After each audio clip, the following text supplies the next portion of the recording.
Bonjour tout le monde, je vous retrouve aujourd'hui pour voir un petit peu comment vieillissent nos créations parce que, quand on fait des créations en scrap, on aime un petit peu savoir, comment ça vieillit dans le temps. Après avoir vu comment vieillit notre matériel, on va voir comment vieillissent nos créations. On va commencer, on va regarder un petit peu mon album qui concerne 2017 et la période supérieure à 2017. Donc on voit que j'ai déjà mon classeur qui a un petit peu pris, de la bouteille, on va dire, qui est un petit peu, alors pas abîmé, mais qui vieillit, voilà, tout simplement. Donc je vous ai pris ici une page, complètement par hasard, donc pour qu'on regarde un petit peu, eh bien, tout ce qui concerne les embellissements, la façon de coller et cetera. Il faut savoir que dans le Project Life, on a quand même des créations qui sont quand même assez protégées, étant donné qu'on les insère à l'intérieur de pochettes plastifiées comme ça et que du coup, eh bien, en fait, c'est quelque chose qu'on va, un petit peu manipuler, mais beaucoup moins que certaines autres créations. Donc on voit que finalement les photos, finissent par, plutôt bien vieillir, je trouve, hein, même si je ne fais pas appel à, un développement professionnel. Je les imprime depuis chez moi. Je ferai une vidéo en fait de comment imprimer ces photos à la maison parce que pour le Project Life, ça convient absolument. Personnellement, je trouve que ça convient parfaitement au Project Life. Elles sont protégées, comme je vous ai dit, dans des pochettes plastiques, donc elles vieillissent en fait, plutôt bien. Si on regarde bien, voilà. Les embellissements, pareil, ça ne bouge pas trop. Après, il faut savoir que dans le Project Life, il vaut mieux éviter de mettre des choses beaucoup trop en relief, mais quand on sait ça, après, voilà, je vous ai pas montré mon classeur de Project Life le plus vieux parce que je l'avais pas sous la main malheureusement, mais j'ai pu jeter un œil, dernièrement et franchement, pour, un Project Life qui date d'il y a 10 ans, je trouve que franchement, il y a absolument rien à dire là-dessus.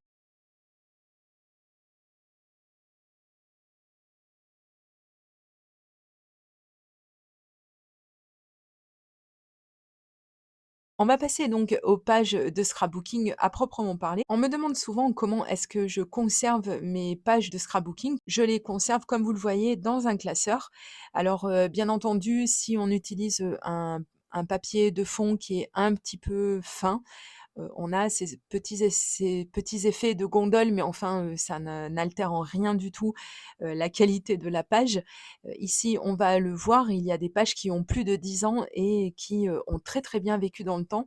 Les photos, encore une fois, je les ai imprimées moi-même puisque je sais que je vais avoir la question et je les imprime avec, mon imprimante Canon, donc je vous mets le lien dans la barre d'informations. Ces photos ont plus de 10 ans et franchement, je trouve qu'elles vieillissent très, très bien. Au niveau des couleurs et cetera, il y a rien à redire. On va regarder un petit peu les embellissements que j'ai pu mettre sur mes pages de scrap. Alors on ne fera pas trop attention au style. C'était il y a plus de 10 ans, donc j'ai changé un petit peu de style, j'ai allégé tout ça. Mais en attendant, on va regarder un petit peu ce que j'ai fait il y a un petit peu plus de 10 ans et on voit qu'en fait, il n'y a pas beaucoup de choses, qui se décollent. Au final, vous allez voir, on va parcourir, quelques pages, de cet album et franchement, il y a rien à dire. On voit qu'il y a des pages qui datent, de 2011, donc on est au-delà des 10 ans et franchement, il y a rien qui a bougé. Après, il faut savoir, que ce qui est important, c'est la qualité des colles, c'est la qualité des choses qu'on peut utiliser si on fait des, créations, qu'on veut durables dans le temps, qu'on veut pérennes et là, c'est vrai que, je ne saurais que trop vous conseiller d'utiliser du matériel un petit peu, alors «professionnel» entre guillemets, mais des choses qui sont vraiment adaptées pour durer dans le temps. Vous voyez ici, j'ai collé pas mal de photos, j'ai fait des tamponnages et cetera et on voit par exemple que l'adhésif n'a pas du tout transféré à travers ma photo. On voit que tous les embellissements, sont, toujours à leur place, que ça ne bouge pas. Alors bien entendu, on peut, dire merci effectivement au fait de les stocker dans des pages comme ça parce que c'est vrai que ça les protège assez. C'est vrai qu'on ne les manipule pas plus que ça. Puisque, eh bien, elles sont protégées à travers les pochettes plastiques. Donc, c'est vrai qu'on peut, de ce côté-là, avoir, des créations qui sont un petit peu pérennes et ça, c'est vraiment agréable. Mais on va voir un petit peu plus loin, que c'est pas toujours le cas malheureusement et je vais vous donner deux-trois petites astuces pour que ça dure dans le temps. Mais là, c'est vrai que pour mes pages de scrap, étant donné qu'elles sont contenues dans un album, de ce côté-là, je n'ai pas à me plaindre. C'est vrai que c'est la meilleure des façons de les protéger.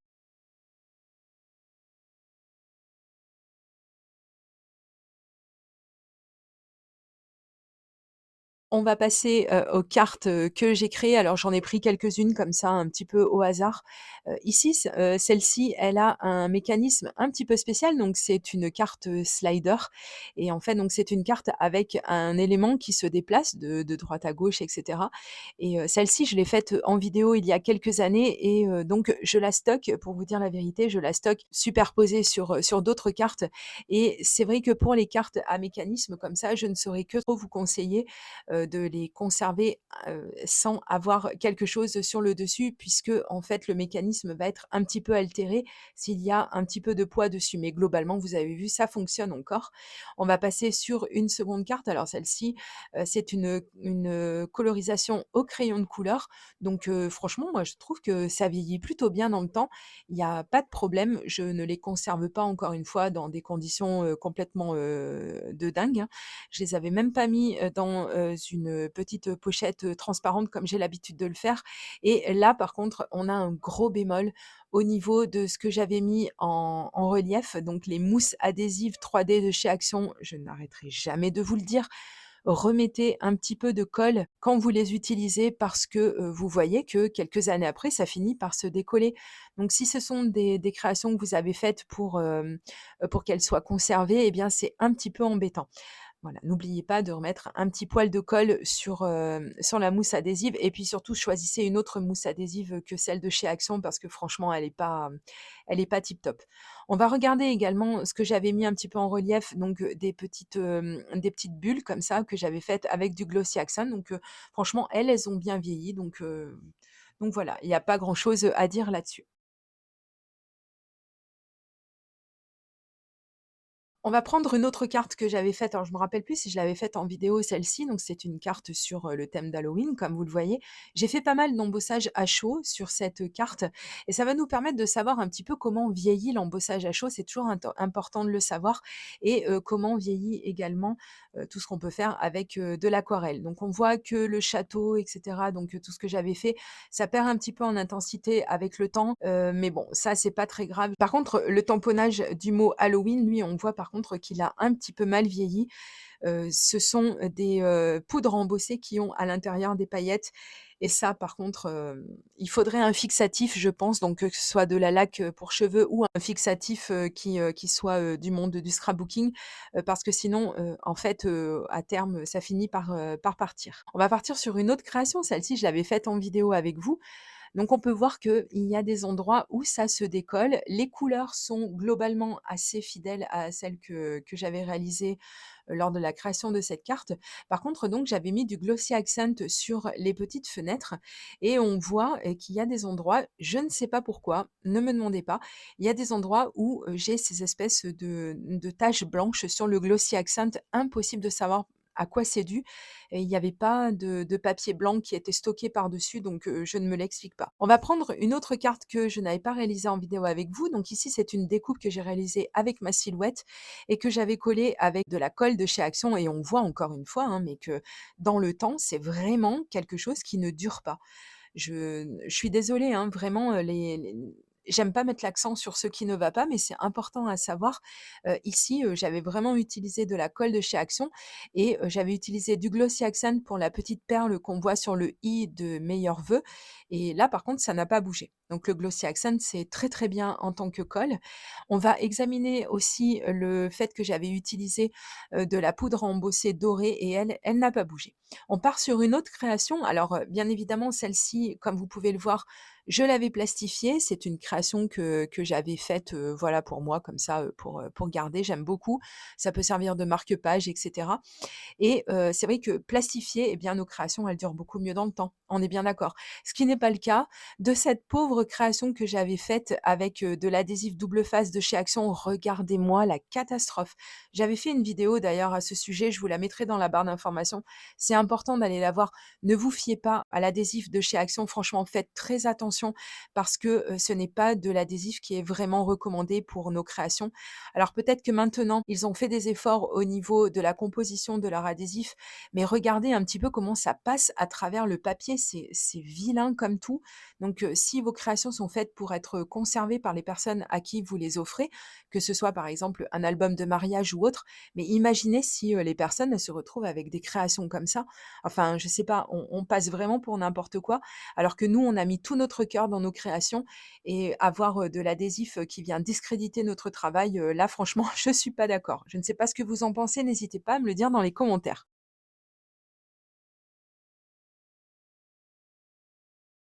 Ensuite, on va passer au mini-album. Alors, j'en ai pas fait 500, pour vous dire la vérité, c'est pas ma spécialité, mais il y en a quand même quelques-uns que je me suis tentée à faire il y a quelques années en arrière. Vous allez voir, on va voir la date, hein, puisque j'avais mis la date sur ce mini-album. Donc, celui-ci, c'est une structure qui était déjà toute prête et j'ai seulement mis des papiers sur cette structure os, puisque c'est un mini-album qui est sur le thème de mon whisky, voilà.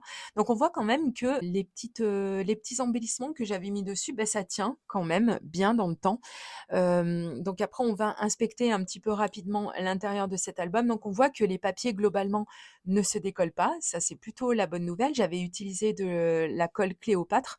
Par contre, on au moment où, je suis en train de vous dire ça, on voit un élément qui est en train de se détacher, mais tant mieux, tant mieux. Comme ça, au moins, on voit exactement, vous voyez que je ne vous mens pas. On va explorer un petit peu tout ça et vraiment avoir, la vraie version des choses et donc on voit que sur le papillon, par exemple, j'avais mis du glossy accent pour le mettre un petit peu en relief et que ce glossy accent, malheureusement, il a très mal vécu, même si je l'avais quand même bien laissé sécher. Je sais que le glossy accent, il faut vraiment bien le laisser sécher avant de pouvoir, le stocker comme je le fais entre plusieurs pages d'un mini-album. Après donc on va continuer un petit peu à parcourir ce mini-album pour voir, tous les embellissements que j'avais mis dessus. Donc je m'excuse, hein, parce que c'est vraiment un style un petit peu chargé, mais c'était mon style de ce temps-là et donc on voit que cet album date quand même de avril 2013. Il a eu plus de 10 ans quand même. Donc il y a au final, on va dire, quand même, un bon vécu de cet album. Après je ne l'ai pas regardé tous les jours, je ne l'ai pas feuilleté tous les jours, donc effectivement, je pense que nos albums, plus on les laisse de côté et mieux ils se portent. Maintenant, c'est quand même quelque chose qui est fait pour être un petit peu manipulé, donc il faut le savoir quand, on crée un mini-album, qu'il risque d'être, effectivement un petit peu feuilleté et cetera et donc il est important d'avoir les bonnes colles et vous allez voir un petit peu plus loin que j'ai justement une colle qui a, un petit peu, adhéré entre 2 embellissements et là, malheureusement, c'est du glossy accent et pourtant le glossy accent, c'est quelque chose qui est archi connu, c'est de la marque et donc c'est quelque chose qui donne un petit peu de brillant comme ça sur nos créations et il faut savoir que c'est aussi une colle. Donc si vous ne savez pas ça et que vous ne le laissez pas sécher, comme il faut et bien ça peut arriver à coller en fait vos créations. Donc j'espère que ma vidéo pourra, vous servir un petit peu d'avertissement. Mais globalement, pour en revenir au vécu de cet album, je trouve que malgré tous les embellissements que j'ai pu mettre justement, que ce soit des découpes, que ce soit des boutons, que ce soit, des découpes avec la silhouette et cetera, des choses que j'ai mises en relief ou que j'ai carrément collées à plat, sur ce mini album, je trouve que globalement pour une création qui a 10 ans, franchement, je trouve que ça tient la route. Je ne sais pas ce que vous en pensez, mais même si le style, n'est pas votre style, même s'il vous convient pas, il faut garder un petit peu d'honnêteté intellectuelle et essayer de regarder les choses, un petit peu de à prendre un petit peu de hauteur pour regarder tout ça et même s'il y a, des petites choses qui se sont un petit peu décollées, donc on notera, que la photo qui s'est un petit peu décollée, c'est une photo que j'avais mise en relief, toujours avec ces maudites mousses de chez Action que je heureusement qu'on n'en trouve plus, je trouve dans les rayons en ce moment, parce que c'est vraiment un très, très mauvais matériel. Il va falloir que je recolle du coup la découpe qu'on a vue tomber toute seule, de mon mini album. Je vais remettre un petit peu de colle, derrière. Bon, c'est pas très, très grave en soi, mais enfin imaginez si c'est quelque chose que vous offrez à quelqu'un, heu, c'est pas cool quoi. Franchement, je trouve pas que ce soit bien. Donc de temps en temps, n'hésitez pas à mettre peut-être un petit peu plus cher, que ce soit chez Craftelier ou ailleurs, pour avoir quand même de l'adhésif qui est, vraiment faits pour le scrapbooking et qui vous permettent d'avoir des créations qui vont durer dans le temps. Surtout si, comme je vous ai dit, vous projetez de faire des albums pour des mariages, des photobooths et cetera. C'est quand même important de vraiment faire les choses correctement. On va passer à un second mini-album et là, une fois de plus, je comme je vous l'ai dit, je ne suis pas experte en mini-album. J'en fais quelques-uns par an comme ça et on voit que celui-ci, par exemple, a très mal vécu. La structure, je l'ai faite avec, du calendrier et je n'ai certainement pas utilisé la bonne colle, puisque apparemment, bah, comme vous le voyez, ça gondole pas mal. Donc je les garde dans une boîte à l'abri de la poussière parce que moi, je ne les expose pas mes mini-albums. J'ai absolument pas la place pour faire ça malheureusement. En même temps, si on les expose, ça les expose à la lumière, ça les expose également, à la poussière et cetera. Donc moi, c'est pas ce que je veux, donc j'ai gardé une boîte exprès et je les conserve vraiment religieusement, on va dire, étant donné que j'en fais pas 150 par an. Mais on voit que, mine de rien, même à l'abri dans une boîte, on a quand même la colle qui a tendance un petit peu à faire gondoler le papier. Pourtant, j'ai utilisé de la clé au colle. Donc, est-ce que je n'ai pas collé les papiers comme il faut? Est-ce que je n'aurais peut-être pas dû utiliser du papier noir de chez Action? Je ne sais pas. Il y en a qui ne supportent pas d'entendre du mal du matériel de chez Axon, mais je suis désolée, quand on met autant de temps et autant de cœur à créer quelque chose, on n'a pas envie qu'en fait, au bout de 6 mois, 1 an, 2 ans, ça parte, en cacahuète, quoi. Donc, là, effectivement, j'avoue, je suis un petit peu déçue et voilà, quand je suis retombée sur cet album, pourtant, c'est un album que j'avais adoré créer, je ne l'avais pas créé en vidéo avec vous, mais je vous avais montré un petit peu, dans une vidéo que je vous mettrai dans la barre d'informations où, je vous avais caché que je créais quand même quelques petits albums, mini-albums de mon côté, parce que je suis vraiment pas, spécialisée là-dedans. Donc je vous avais quand même fait une vidéo pour vous montrer un petit peu les résultats.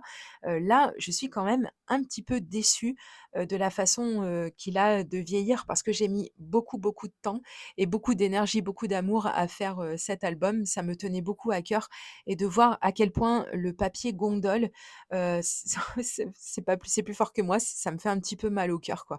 Donc peut-être que chez moi, c'est un petit peu humide, peut-être que je ne sais pas. Peut-être que chez vous aussi, c'est arrivé ce genre de mésaventures, je ne sais pas, mais enfin bon. On va regarder la tranche également sur laquelle, j'avais fait quelques décorations. Bon, la tranche, elle se porte plutôt bien, donc bon, bah, écoutez, tant mieux. On va enchaîner sur une création qui n'est pas de moi, qui est de Cécile Courtine. Alors, je vous mettrai sa chaîne YouTube si, elle existe toujours et en fait, c'était une scrap copine qui m'avait envoyé donc, cette jolie création. Donc c'est un porte-papier, un porte-découpe et cetera et alors elle était, vraiment, hyper, pointue dans ce qu'elle faisait. C'est magnifique. Cette création, elle a franchement plus de 10 ans, je peux vous le dire. Et regardez, en fait, elle n'a absolument pas bougé.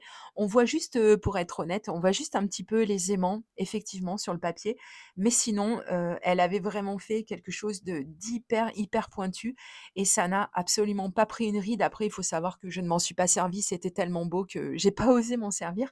On va juste faire un petit peu le focus et ça n'a rien à voir avec Cécile, mais on va faire un petit peu le focus sur les bijoux d'album qu'on a l'habitude de faire, hein, sur chaque mini album qu'on a créé et sur lequel on veut faire un mini bijou comme ça.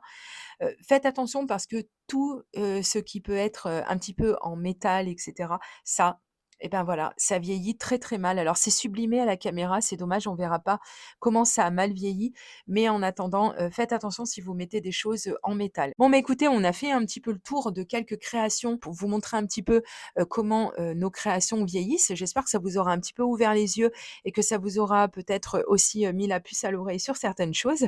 Je vous remercie pour votre attention et je vous dis à très, très bientôt pour de prochaines vidéos créations. Gros bisous, bye bye.